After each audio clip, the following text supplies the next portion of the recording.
Yes, people. I'm feeling kind of cool today, man. I'm feeling kind of cool. You know what? This is Man United Central, people. I'm boosted. All right, jokes aside, man. I appreciate you coming back to the show, guys. This is awesome. I'm excited. I'm excited to be a Man United supporter because we did the job today, right? We actually finalized a transfer. A lot of us were kind of worried, man. We see all these teams around us. They were, doing deals, getting players in and out. And we were like, nothing. Today, finally, we got the here we go from the king himself when it comes to transfers. Because when he says here we go, deal is done. Mr. Fabrizio Romano. We got the here we go for our new midfielder, Mr. Mason Mount. Guys, I'm excited. Again, super excited that you're back here. You know what, man? My name is Luther, and if I didn't say that before, I think I did. If I didn't, I'm Luther. Let's jump into it. It's going to be a jam-packed show. We're going to talk about, obviously, the whole deal with Mason Mount.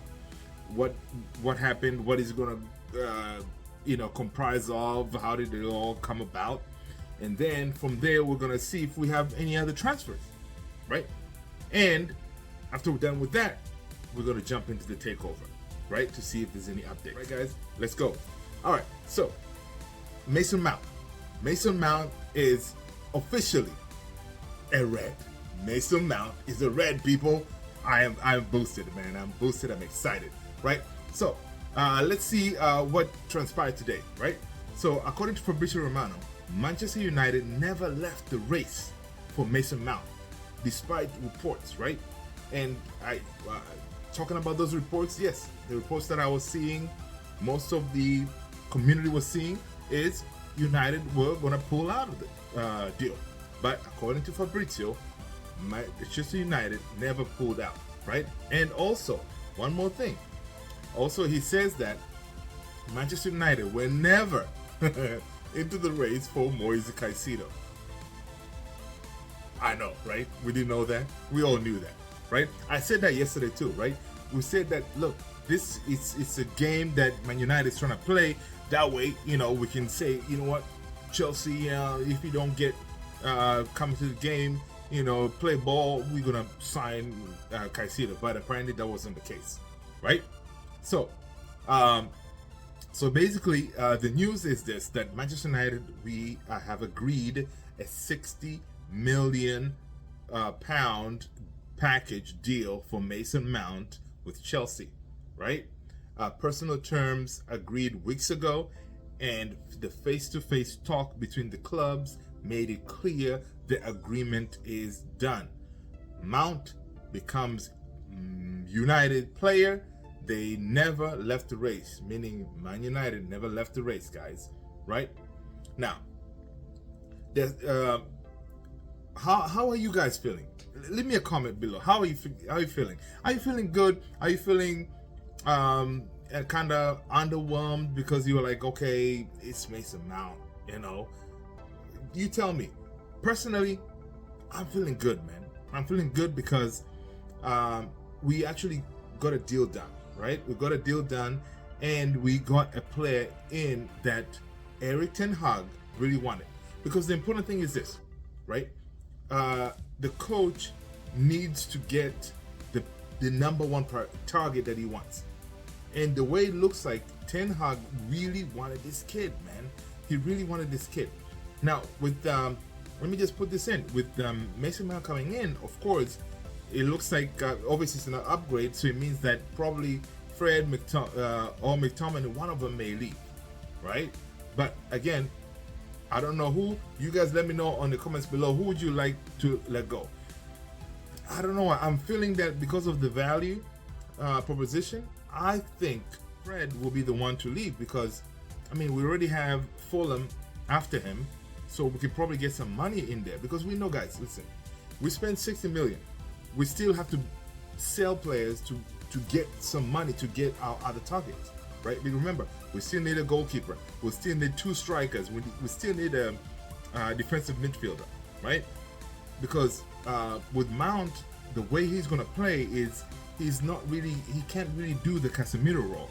We need someone who can do the Casemiro role because Casemiro is crucial. Whenever he goes down, we're in trouble, guys. Right? We are in trouble. So we need that someone, right?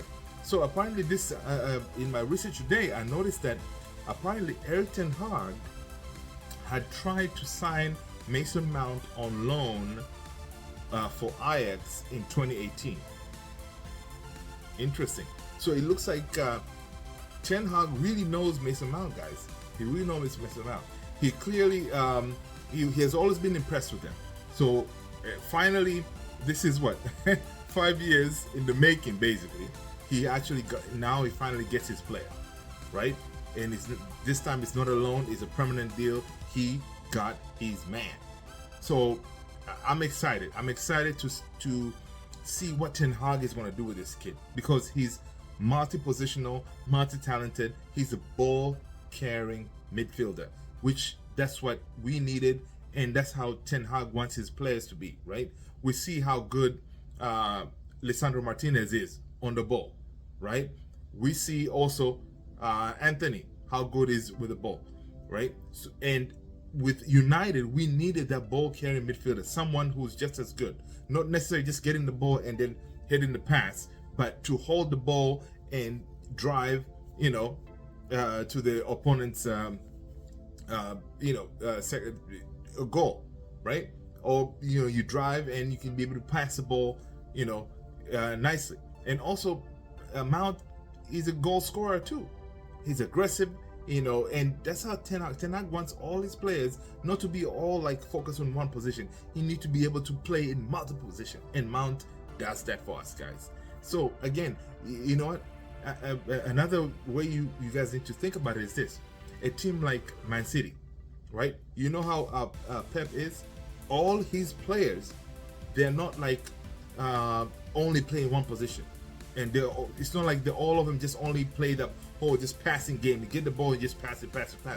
No, most of these players, Akanji who came in, he can handle the ball, he advances the ball. Same thing, we saw what he did with John Stones. Same thing, he is playing midfield. He can hold the ball, pass it. Like all of them, they're ball playing midfielders, right? And it looks like Ten Hag is trying to get there. And I'm excited that we got Mount, which is a player that can do those things, right?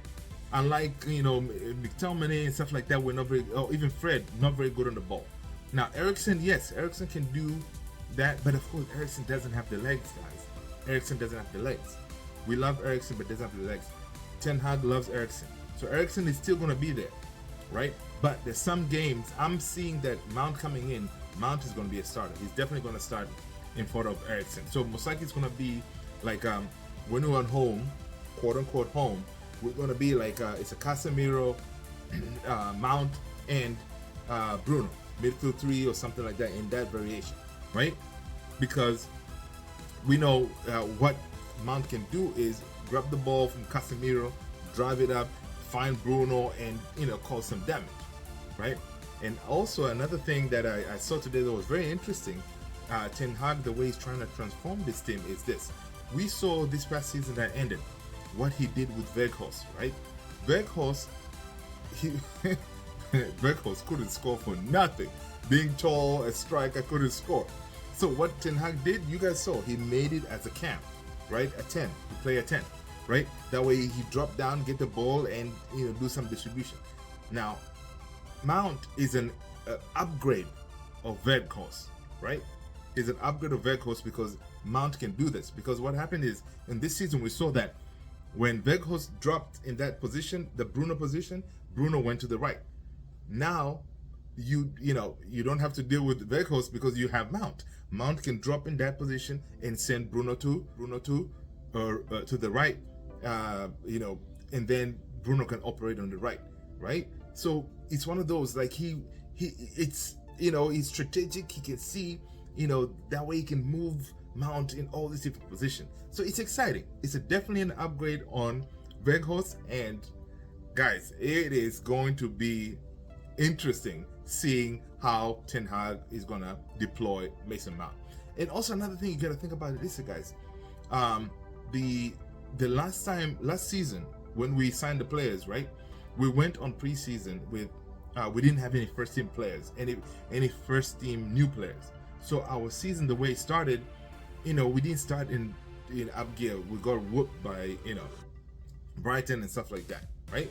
But this time, last season we only had Malacia, who went on tour on preseason. But again, Malacia was not a starter. But this time he's gonna have Mount. Mount is definitely guaranteed starter in most of the games, and he's gonna be with the team in preseason, right? Which is crucial because they're gonna play a whole bunch of games. That way he gets to know his colleagues. He gets to know where everybody is. He gets to absorb the whole Ten Hag mentality. That when the season starts, we hit the ground running, right? And I'm hoping that by the time we go to preseason, right, we have other players, maybe a goalkeeper. Oh nah. Come on, I know you're saying it, right? Maybe we can have Onana on there, right? Which will be really dope. Maybe we can have a striker, right? If we can get a striker, that would be fantastic because, at least we'll have some pieces coming in, right? So, guys, I mean, I'm again, as you can see, I'm super boosted. Basically, on the continuation with the whole Mount situation. Yes, his contract that he signed is valid until 2028. Of course, it's 55 million plus 5 in add-ons, which we already talked about. Add-ons is if he scores in goals, Champions League, blah blah blah, that kind of thing, right? So, yeah. So basically, that's what I see when it comes to Mount. I also see that when it comes to his salary, it looks like he's going to be upwards of 200,000 a week. So which is pretty standard. It could be about 250. Maybe bonuses. It comes to 300,000 a week. And again, it's for a player like him, it's well deserved, right? So. Get excited, guys. Get excited with me. I'm excited. We are finally doing a business. And also another thing I noticed, guys, right? Apparently, Mount is one of the few players that we signed before July. In so many years that we usually don't sign players in the end of June or sometime like that. So this is really good to see that we are doing the business and before July hits, right? So again, I see that with obviously with Mount coming in, most likely I see a departure of Fred, which we'll be fine.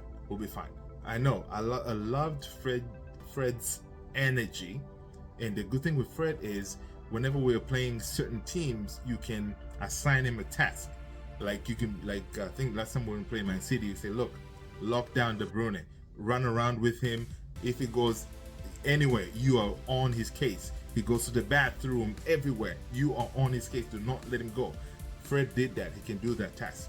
But it looks like Ten Hag doesn't want to go that route to have a specialist. Like in certain games, okay, Fred, lock that person down. No. And that's not how teams like Man City play.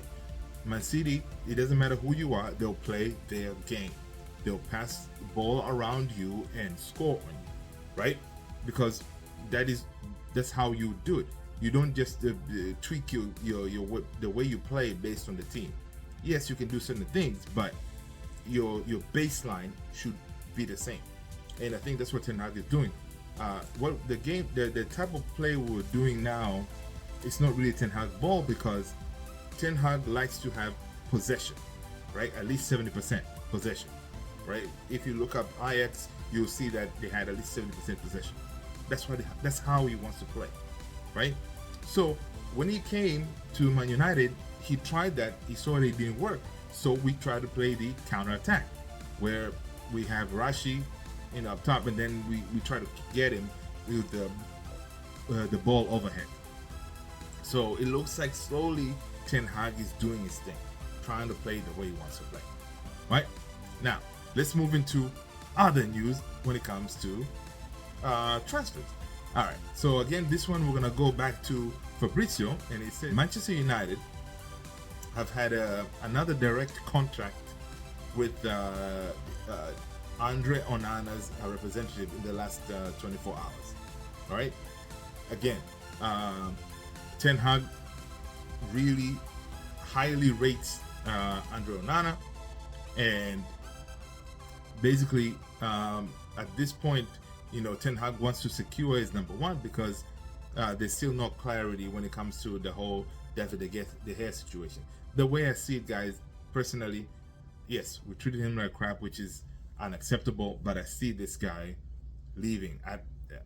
I cannot imagine him staying based on how we treated him, right? He needs to go, you know, and keep it moving. And of course, Onana is going to cost us something like 50 million pounds and stuff like that. Now, imagine that. As I mentioned yesterday, the amount of money his Ten Hag's transfer kitty right now, we heard it's around 120 million or something like that. Okay, we already spent at least 60 on Mount. Now, you know, obviously, the way I see it, next thing coming is Onana. We spend 50 on Onana. What are you left with? Pretty much nothing, right? So I don't know how this whole is going to play out, because it is very, very, very, very. With Onana coming in, as I mentioned yesterday, Onana is he's a character. I can guarantee you guys, if you did not know, I'm going to ask you, did you know, right? Onana, right, in the World Cup, right? You guys, I don't know if you guys remember, Onana plays for Cameroon, right? And his coach is Rigobert Song.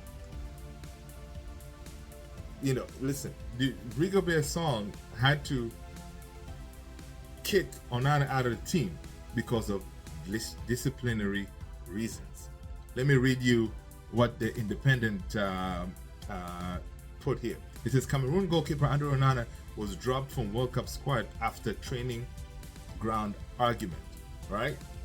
So the article goes like this: Cameroon goalkeeper Andre Onana had been dropped from the World Cup squad.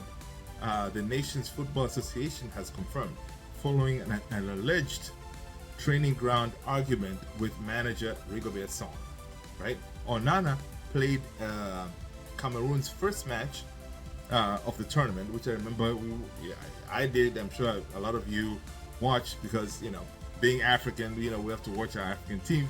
But yeah, he played for Cameroon, and yes, they lost his 1-0 defeat, but was after that he was named absent on official team sheets. Right? Now, according to the Spanish outlet Marca, they claimed that manager Rigobert Song took issue with Onana's high-risk style playing out from the back with his feet. Again, I'm going to repeat it. So, according to Marca, they claimed that Song had, you know, he took issue with Onana's high-risk style playing from the back with his feet, which was the catalyst for a heated argument between the pair, right? So, now, Song said he dropped his starting goalkeeper for disciplining reason, but he didn't give you any specifics, right? But the specifics were this: Onana is one of those players that he's usually set in his way. Basically, here on this article, Rigobert Song, he wanted him to play like a traditional goalkeeper, meaning that like a De Gea kind of thing. You get the ball, you roll the ball to your defenders, the center defenders, boom, boom, boom, they boot it up, or you boot the ball up. You don't play from the back, right? You play it safe. Onana doesn't roll like that. He likes to use his feet. So guys, buckle up, strap in, because when this guy comes into Old Trafford, it's going to be a show. I mean, you guys saw like how he played in the Champions League. It's going to be a show, because this guy, he will play the ball. Yes, he's high risk. He's going to Martinez or somebody's gonna back pass him. He's gonna get the ball, trying to get out of the box, trying to do some crazy, to take on some of these strikers. Yes, he's gonna make mistakes. Yes, someone is gonna steal the ball from him. Yes, they're gonna score on us. Yes, we're gonna be upset. But guys, it is gonna be exciting. I don't know. It's gonna be exciting. I cannot wait. Because guys, for once, they have over 20 years. So this is something that we really not experienced, right?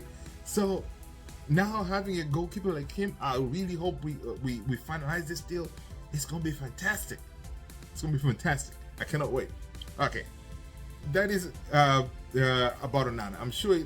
I don't know if any of you guys knew, but now you have additional information you can share with your friends and anyone that you know. And again, guys, at this point, do me a favor. If you like the content, do me a favor and hit the like, subscribe, share it with your friends. If you have Twitter, WhatsApp, whatever, share with your friends. That way they also can enjoy this content, right? All right, guys. You know what? This video is getting too long. Okay, but anyway, I'm in the whole takeover situation. What do we have? According to the takeover situation, we see that according to the Bloomberg report that came out yesterday, and basically there's more additional information. It's saying that basically Sir Jim's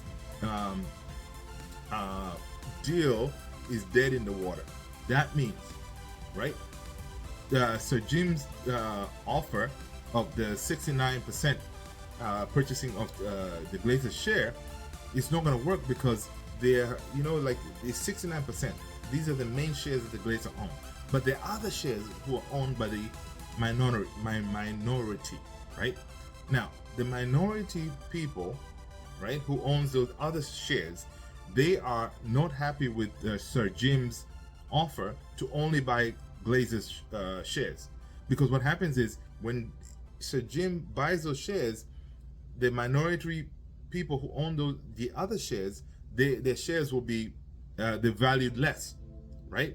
So basically, the minority owners, they have made it clear to Sir Jim and his team, the Ineos team, like, look, if you guys, for example, if the regulators at Man United choose Sir Jim as the preferred bidder or as the new owner, they, the minority group, whoever they are, usually they're financial institutions, bankers and stuff like that. These are big people. They're gonna sue, right? Because basically they're feeling that they're being treated like, look, they're not getting the share of the proceeds here, right? They've owned these shares for the longest time, and now the Glazers cannot just go and just sell it, and they get their money, and then the minority shareholders lose, right? So that's why the deal is dead in the water, because what happens is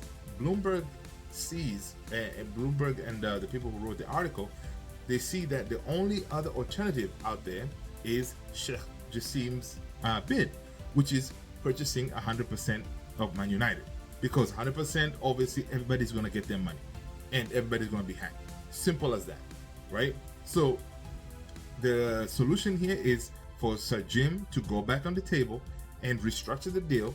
That way he can make the minority shareholders also happy to kind of okay on the deal. So by doing that, it means now you're going to come up with another plan, is to either put more money on the table. I don't know what Sir Jim is going to have to do here to, appease the minority owners.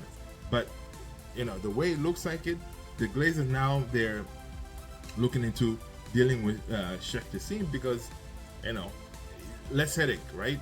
Sheikh Jassim comes in, pays you whatever money you want, Glazer people.